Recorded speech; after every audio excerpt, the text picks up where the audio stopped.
अस्सलाम वालेकुम to all my viewers, welcome to Sumaiya Shafiq YouTube channel. आज मैं आपको बताती हूँ फटाफट चटनी बनाने का तरीका। मुझे पता है मेरी बहुत सी बहनों को चटनी खाना तो बहुत पसंद है, लेकिन मेरी तरह आपको भी सिलबट्टा पे चटनी बनाना लगता है बहुत ही मुश्किल। मैं बताती हूँ आपको 1 मिनट में कैसे चटनी बनाई जा सकती है।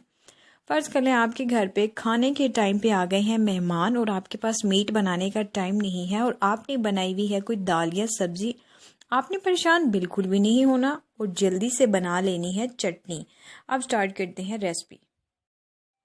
मैं यहाँ पे 1 प्लेट चटनी बनाने लगी हूँ, तो मैंने उसी हिसाब से थोड़ी थोड़ी सी चीज़ें ली हैं। अगर आपने ज़्यादा बनानी है तो मिकदार इसकी बढ़ा लें आप।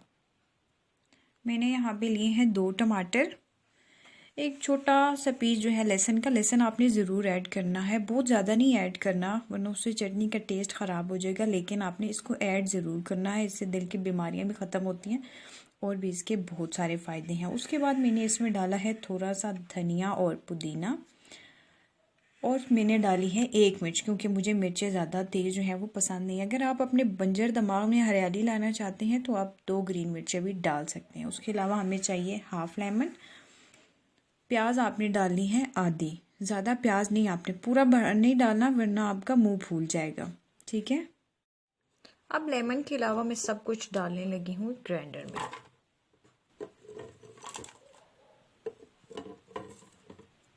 सब कुछ ग्राइंडर में डालने के बाद आपने इसमें शामिल करना है 3 टेबलस्पून वाटर। ज़्यादा पानी नहीं ऐड करना वरना चटनी जो है वो बहुत पतली हो जाएगी।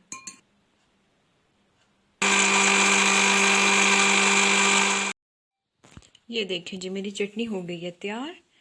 मोर ओवर लेटेस्ट वीडियो के लिए मेरे यूट्यूब चैनल को सब्सक्राइब करें। Thanks for watching, take care, अल्लाह हाफिज़।